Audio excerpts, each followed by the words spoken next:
Welcome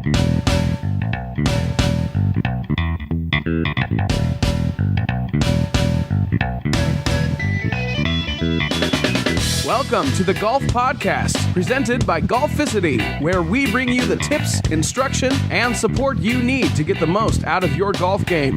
And now your hosts, a couple of guys who started a podcast because their wives were sick of them always talking about golf at dinner, Frank and Mike. Oh, he's got us there, Mike. That's for sure. I almost got in trouble to doing this podcast tonight. Yeah, that makes two of us. I'll tell you what, how many times did that happen to us? Oh, it happens too much. Too much. Four of us out. That's why we're better off doing podcasts here, where it's just you and I chatting about golf. So what's going on, Frank? Not much. I've been actually haven't been out there as much as I'd like to, and I'm feeling this cold creeping in. September in the Northeast is starting to get. We were in the 50s today. How about you? You been out there? Yeah, I've been playing a couple of times this week. A couple of outings. Did a shamble outing yesterday. The format where everyone hits a good drive. You pick the best drive, and then everyone plays their ball from there on in. It was a really good charity event. Had a lot of fun. Played great, and the course was amazing. And just trying to work on the short game. I know the winter is coming. I feel it up here in New Jersey. So pretty soon you and I will be back in those simulator booths playing on the virtual screens. But until then, I'm going to try to cram in as much golf as I can. Yeah, absolutely. And that's good to bring up because I wanted to mention in a future podcast we're going to have an episode where we're going to cover all the different golf formats because there's more, I think, than most people even are aware of. And I think it can get confusing at some of the outings that you play in. There's even things like a Pinehurst. Some of those things can get really, they're fun, but they're interesting. So we're definitely going to cover that. And we're going to talk about the golf simulators when we start hitting those in a few months. So definitely stay tuned for that. In the meantime, last week we talked about the art of doing business on the golf course. We covered some tips for people who might be going out there. Maybe you're not a regular golfer, your boss invited you out, whatever it may be. So definitely check back. That was episode 5. We also talked about how a golf handicap is calculated, and we gave you some resources, some free resources on ways you can calculate your handicap and keep track of that online. So again, make sure to check out that. And as usual with the show notes, last episode, just go to golficity.com/episode 5. And anything you miss from today, it's golficity.com/episode 6. Those are the short links to our show notes. Today, we're going to talk about some tips for golfing in wet weather. And we think this is perfect timing. Again, with the fall up here in the Northeast, we're starting to get a little bit more rains coming in. It's unfortunate, but true. We're seeing the shorter daylight hours, trying to squeeze our rounds in. So we're going to go over those things because a lot of guys, I know, hey, Mike, you're like me, we're playing unless there's lightning, right? Got to get those rounds in. So that's what we want to talk about, these tips of how to get the most out of your round. And a lot of the places too, good point is we talked about how difficult it was to get to tee time last episode, and most of these courses, for just a little rain, they're not canceling that tee time. So you pretty much, it's up to you to get out there and keep your time. So we're going to talk about that, and we're going to show you how to enjoy the day and get the most of it.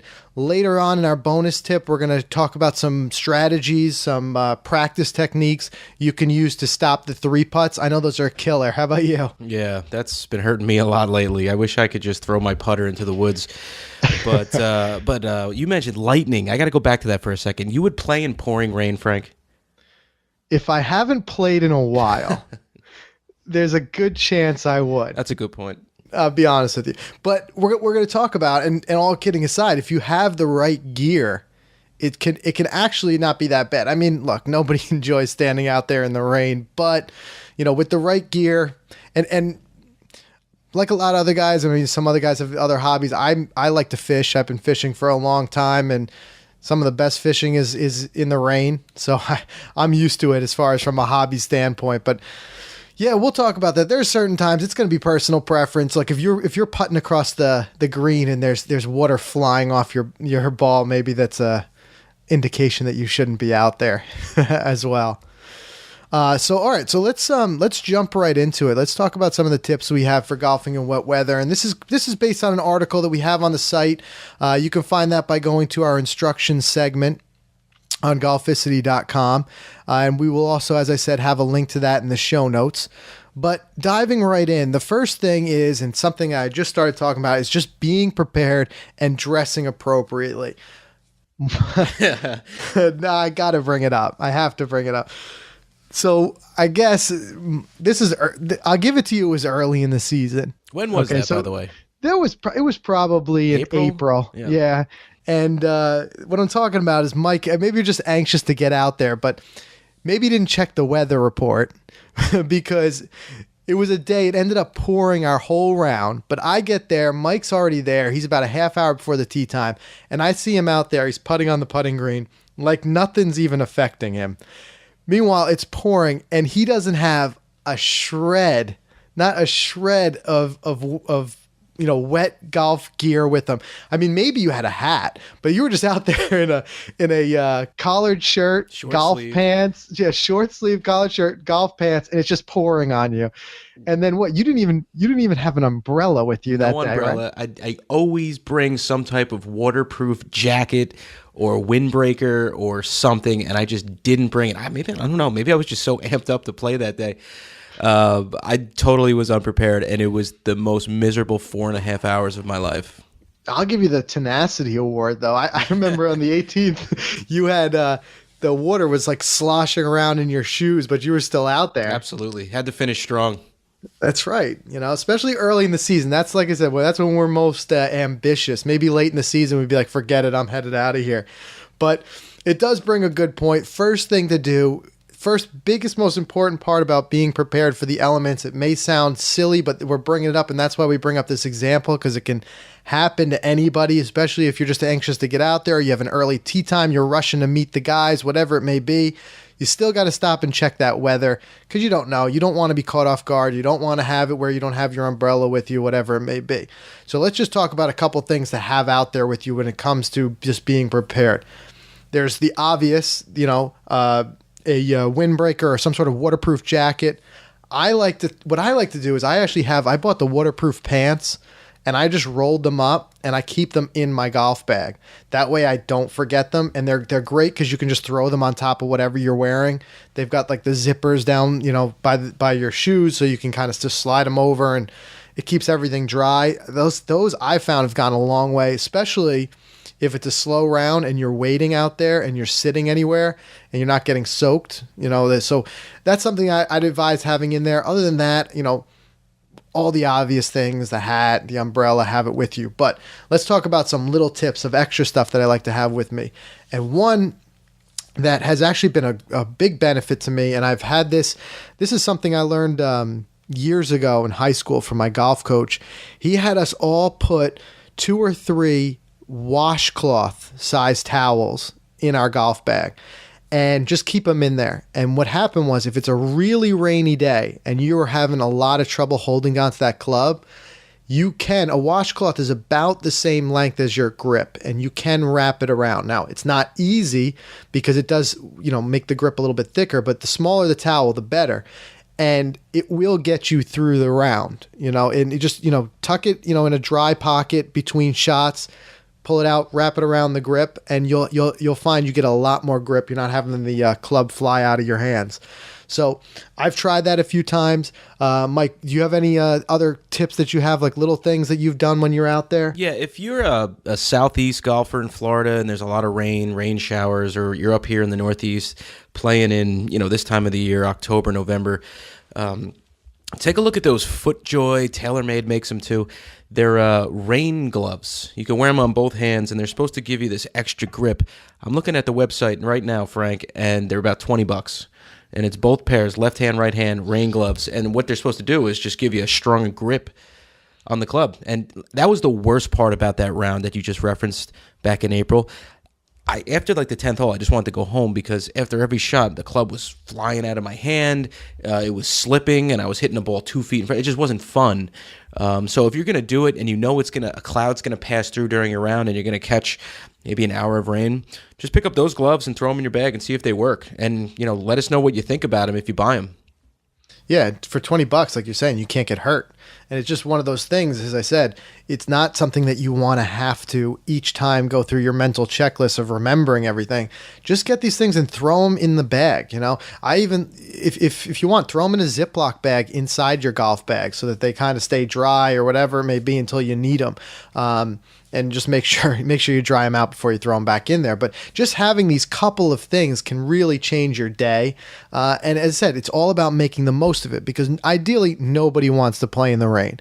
But it happens, or you even we talked about in the last podcast episode, we talked about outings. There's certain outings that are rain or shine. So you're going to be out there with guys, and then you just want to be the one who's prepared. Have these couple of things with you.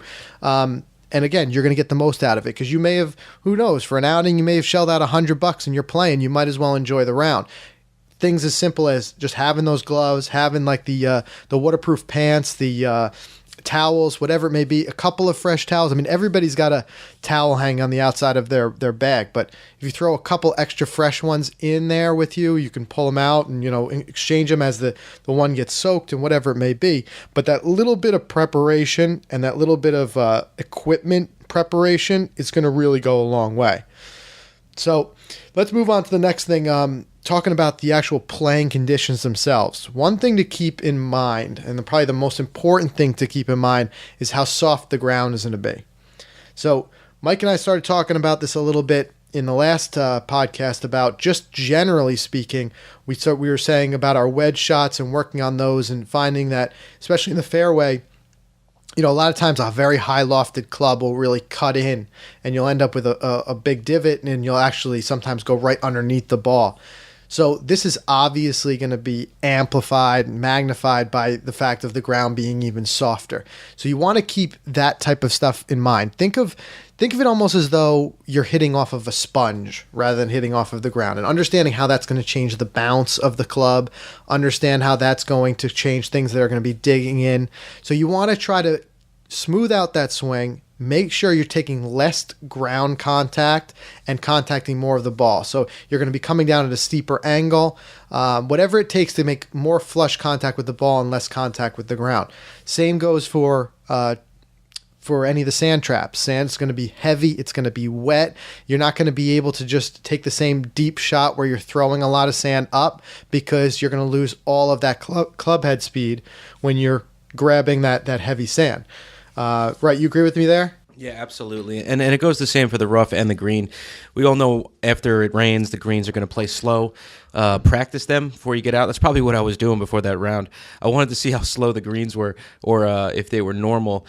So the rain will slow that down. And the rough, Frank, I always like to take extra clubs. I don't know if I'm supposed to hit a 5-iron, but I'm in a thick, wet, rough patch. I'll probably drop to the 4-iron just because of that. So I will adjust my game to the wet weather. And what you said about the fairways, that goes back to last week's podcast. We talked about not chunking the ball. We touched on it briefly, but keep that weight forward, especially on those soft surfaces, so you can compress the ball better and not dig up too much dirt. Otherwise, it's just going to be a nightmare out there. Yeah, so true. And I'm glad you brought up the rough, because it slipped my mind, but it's so true. It's going to be amplified, tenfold how heavy that rough is going to be if it's really wet. So that's where any of the things you normally do in the rough, if you're facing a heavy rough, like perhaps opening the club face a little bit, clubbing up, as Mike said, coming in at a steeper angle, whatever it may be, keep that in mind, and then just don't let that wet, heavy rough take you by surprise. It's mental preparation. You got to know going into it that these types of things are going to be even more of an obstacle than they normally are. So don't underestimate it. I see it a lot of times happen, or even if, when we're talking about wet weather, we're talking about when it's raining, but even if it had rained overnight, maybe it's not raining right now, keep that little bit in mind when you go out there, and just, when you're taking your practice swings, get a feel for the rough, get a feel for how heavy it's going to be and how the ball's going to come out, and try to adjust your play around that. So the other thing we wanted to talk about, above and beyond that, is a little bit of a higher aspect of it, is not losing your focus. Focus being very important, and it's very easy. We've talked about this a little bit, and we're going to keep diving into this on future episodes, but how important it is to keep your pre-shot routine as far as your setting the tempo, setting the flow, how it works for your mental game, all those things. The pre-shot routine is vital. That's what I've been spending personally my most time on this season, is really getting that down to a science and making sure my pre-shot routine is the same every time. Now, throw in any type of unfavorable weather, whether it be cold, rain, whatever, naturally you're going to want to just kind of speed that up because it's not comfortable, you're just kind of moving along. What we're saying is, as much as you can to the best of your ability, try not to alter that routine because of the elements. Try to stick with it, because if you start trying to rush through that, it's going to change your game. It's going to lead to a lot of frustration. You're not going to be playing the way you want to be playing, and it could set a bad rhythm for future rounds. Maybe you get out there again next week and it's drier, but that last round is still in your mind. So as much as you can, try to devote the attention to the shot that the shot deserves and to the pre-shot routine. Right, Mike? Yeah, and all our podcast listeners right now are probably saying, Frank, easier said than done. Because let me tell you, when you're out there and it's pouring rain, there are so many things I'd rather be doing than being out there in those elements. I'm thinking about that hot shower, hot cup of coffee, just waiting when I get home. But that's what made it so miserable for me last time out. And I have not played in the rain since that day, by the way, because I just couldn't do it. But is that a matter of choice, luck, or what? No, it's probably, I think it's choice. I mean, I've had other rain days where I've just, called and canceled because it's just not fun. But, I like these tips. These are helpful because sometimes we start our round off and it's beautiful out. It's sunny. It's great. And these things sneak up on us. That happened to me last week, actually. It just started pouring on the 16th hole, torrential downpours. And we had 3 holes to go. We were playing a very friendly match and we wanted to finish it. So, a lot of those little tips came into to play. I had the towel with me, like you mentioned before. So, but focus, it's tough. It's really tough because, most of the time when you're in that situation, you just want it to end. So you just start rushing everything and you don't care where the ball goes, or you don't care. You're not even lining up your putts anymore. You just want to keep moving. So, if you want to continue the round and keep it going and have a really enjoyable score and round, just, try to keep that focus as hard as it is. Absolutely. And that goes back to what we said earlier. These tips are really for if you want to be out there. It's still your choice, whatever it may be. You're not always you're not, paid to play, most of us. So we don't have to be out there. So it's your choice. And if you enjoy it, but what we're saying is this is still a way that you can get the most out of it. And if you think back, Mike, when that round happened again, that was when we were chomping at the bit. I remember we were like 2-3 months. It was a long winter. We were 2-3 months every weekend in that simulator. And I think at that point, we would have played under any conditions to hit the course. Yeah, absolutely. I remember I woke up. That's why I was there a half hour early. I was so excited. I had my white belt, my brand new shoes. That's why I didn't want to bring any jackets or anything, because I just wanted to be in full golf gear because I was so excited to be out there. Absolutely. Yeah, it was the beginning of the season. Now we're like, all right, we've got 40 rounds, 50 rounds under our belt, and we're like, okay, I could take or leave, tomorrow's round. But it was a different story in the spring, and hey, look, that's when you're going to get this rain. So for those guys who are out there who are brave enough to do it, definitely do it. So bringing us to our next point, and a perfect segue there is what you were saying about you may be having a great round, you're 16 holes in, and it starts pouring, and you want to finish up, but any golfer, it's almost impossible to be in that situation and not think of the priest in Caddyshack finishing up his round. Yeah, you don't want to be that guy. You don't want to be that guy. So we even put that video right in the article, because we're saying, look, at the end of the day, you still got to stay safe. For those of you who maybe are new and are not aware of this, if you hear a horn when you're out there, it means come in. You just do it. It's not worth it getting struck out there by lightning or something like that. And the way a lot of those works is, don't go in blaming the guy in the clubhouse for ringing the horn, because most of those systems are actually automated. They have no control over them. They're expensive systems that most of these golf courses put in, and they do it for a reason. It's to protect the golfers. And usually the way those work, if you're interested in the inner workings, is that a majority of them, if they detect any lightning strikes within, I think it's a 1 to 5 mile threshold, it'll automatically sound the alarm. And then what they'll do is they won't let you back out on the course for a half hour after the last lightning strike in the area. So it's just to be extra safe. But look, I know, we all know, you're out there and you're saying, look, I don't have the luxury of going in the clubhouse, waiting this storm out for an hour and coming out and finishing my last 2 holes. Let's just get it done. What I'm saying is just be smart about it. Staying out there is a good way to get hurt, and B, a good way to get kicked off or not allowed to get back out there. So if you hear that horn, just come in. Or if you're at a course that doesn't have it, if you hear thunder, use your judgment. It'd probably be a good idea to head on in, because golf courses, it's flat area, elevated. You round a lot of trees. It's not a good idea, right, Mike? Yeah. Hey, Frank, question for you. Yeah. Let's just say you're 13 holes in, all right, this weekend, and you're 3 under. You're having a heck of a day. You got 3 birdies and the rest pars all the way through 13. The heavens open, and it's just pouring. And you look at your phone, and you notice this storm isn't going anywhere for hours. What do you do? If it's pouring, I play the round. I stay out there and I finish as much as I can finish using these tips. And that's where I'm hoping that I'm heeding my own advice, and I reach into my bag and there's a fresh towel and those gloves and everything else in there.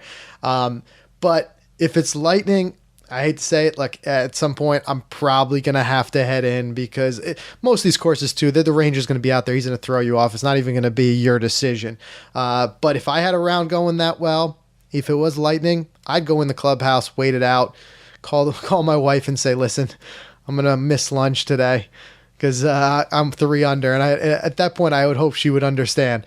But how about you? What would you do? Yeah, I'd probably pack it in. I'm scarred for life. But, I wanted to ask you the question, if same scenario, but your wife goes into labor, then what? Oh, I better be out of there. But you know what? Perhaps it's luck, perhaps it's perfect planning that she's due in February. There you go. Because it's really easy to leave the simulator. Mm-hmm. Yeah, that's for sure. Not so easy to leave the course. No. All right, so that's basically everything we have on our tips for golfing in wet weather. Like I said, make sure you check out the article on Golficity. I'll have that in the show notes. Just go to golficity.com/episode 6, and I'll have the link to take you right there. Jumping into the next thing, we want to talk about some tips we have for eliminating 3 putts. 3 putts are a killer.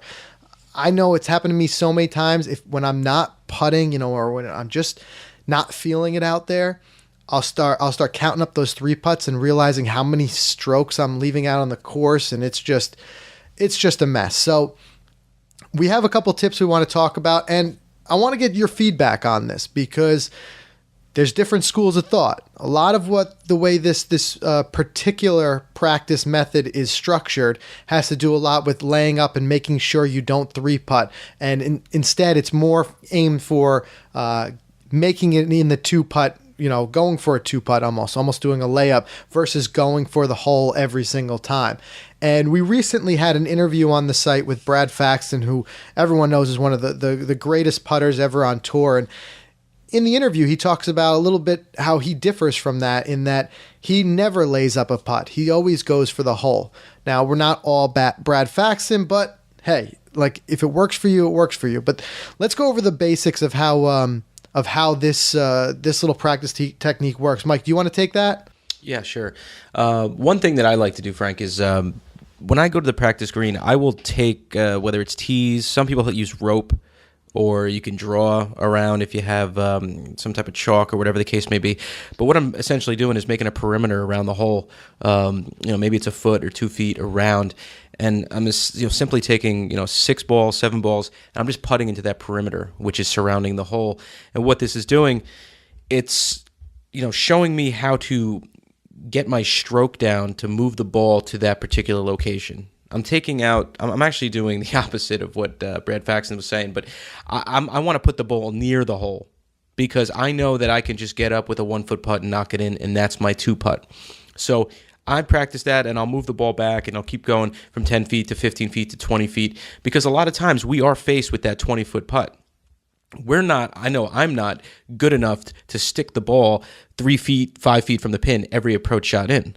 If I get on the green, I'm probably going to have a 15 to 20-foot putt. So those long putts are important to practice, and this is a great way to practice it, Frank.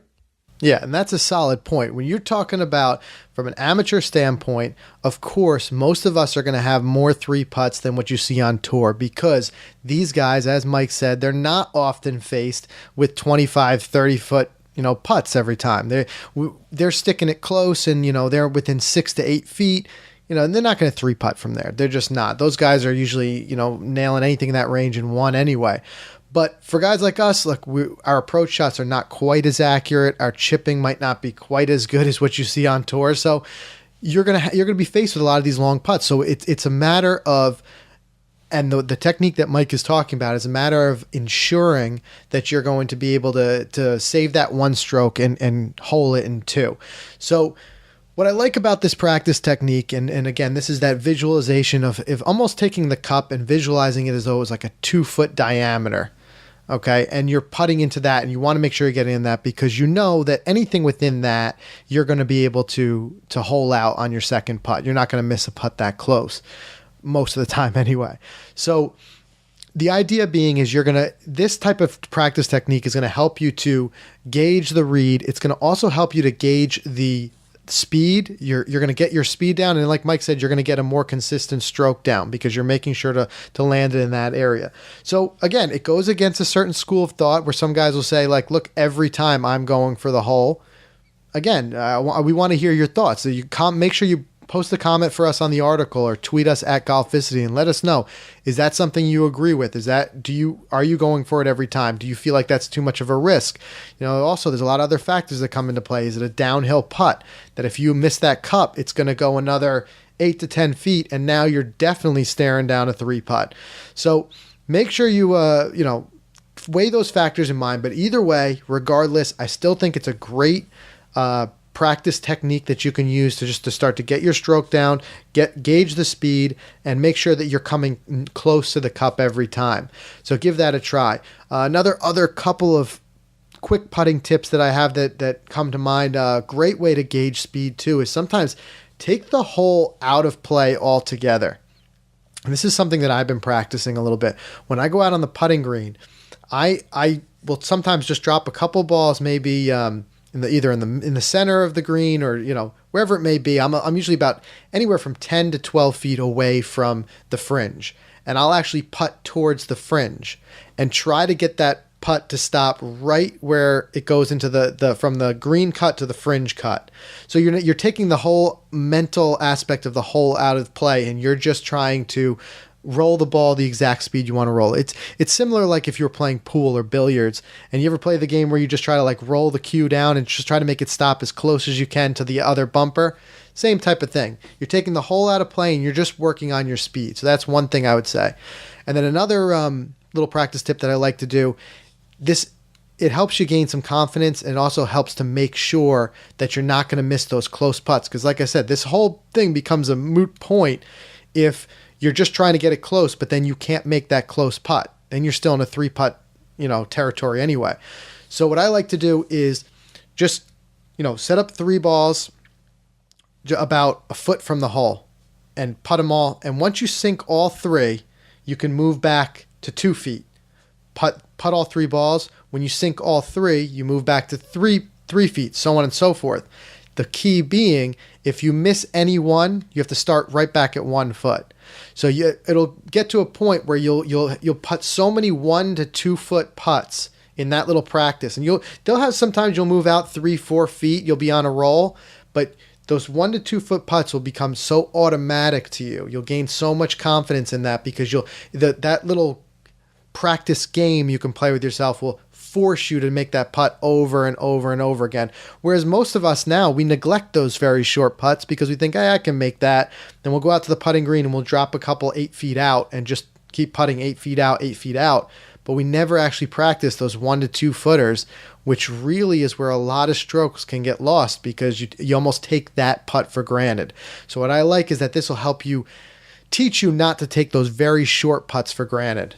Have you tried anything like that, Mike? Yeah, Frank, I play games all the time just like that on the green. I love it because it helps with those short putts, like you said. But I wanted to add one other thing. This is interesting. I heard this from someone. I tried using it recently. We never have the same putt. I mean, we're always heroes on the practice green because if you putt 10 balls to the same hole, eventually you're going to start nailing them all in because you're going to get, the slope and the speed.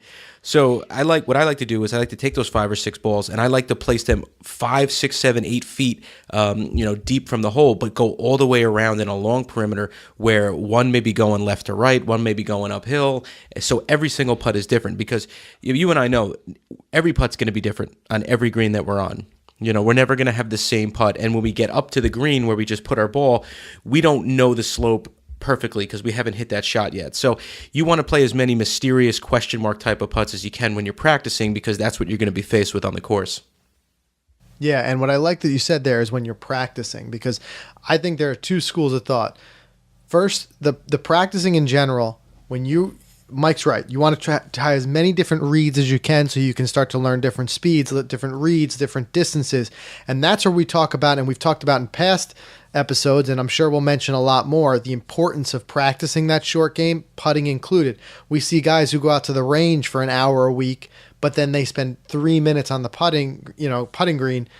You got to alter that up. So you want to be able to do that. But the slight difference that I like to do is if it's right before a round, if I'm just putting to warm up, that's not really the time that I want to be practicing in the conventional sense. And I'm not learning my putting then.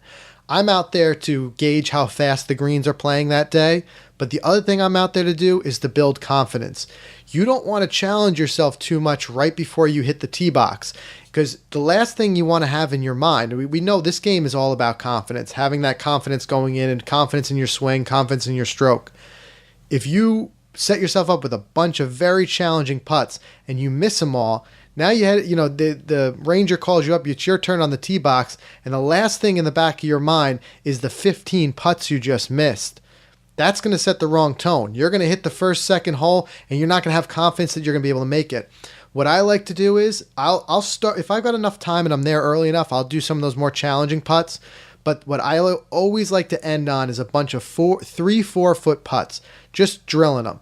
Whether it be from the same spot or from different spots, I find that it develops a lot of confidence in my stroke. I know you almost give yourself that subconscious feeling like I got it. I know what I got this. My putting is on today. You're telling yourself ahead of time, and trust me, most of this, just like any other aspect of the game, most of the game is that confidence, just knowing, I'm going to make it. I'm going to hold this one out. I've got this. Versus going out there and thinking, whoa, I didn't make a single putt out there on that putting green. So keep that in mind. Keep in mind your different times, and again, structuring your practice for when you want to structure it and what you want to do. So that about wraps everything up. Before we go, I want to definitely mention again, check us out on the web at golficity.com. We've got actually a lot of great articles out on the site this week. We've got a couple other putting articles that came out. So this is just kind of a taste of it. And this why we run the podcast is we want to be able to share as much of this information as we can. But there's a ton more on Golficity, so make sure you check that out. Also, we want to definitely invite everybody to connect with us on Facebook and Twitter as usual. You can find us on facebook.com/Golficity, and our Twitter handle is @Golficity. But also check us out on Google+. We've got a couple of nice communities on there, golf communities, where we have guys talking about their game and sharing information. And if you're new to Google+, I definitely would encourage you to try it out. If so, connect with us. You put it the way they do that, they call it circles or whatever they call it on there, but it's a great way to stay in touch. We publish all of our articles and we promote them all on there, so it's a good way to make sure you don't miss anything. Also, we want to hear from you guys. We want to hear any questions, comments, what you feel about the show. If there's certain things you want us to discuss on the show, email us at podcast@golficity.com. That comes right to both Mike and I, so we'll be able to see those and we can talk about some of your questions and comments on one of the future episodes. So again, we want to thank everyone for listening. If you like what you hear, do us a big favor, leave us a review on iTunes. We couldn't be happier with all these great reviews that have been coming in, all these 5-star reviews. We want to let you guys know that we really appreciate that. Mike and I personally read through every single one of those, and we really enjoy the feedback. But good or bad, we want to hear that feedback, so definitely send that our way. And also make sure to check out our free newsletter. It's the best way to stay up to date with all of our latest articles and podcasts. So again, that's everything we have for episode 6. You can see the show notes at golficity.com/episode 6. And we'll be back next week with more additional tips. And we're going to be talking about different ways to improve your game. So we'll be back with you then.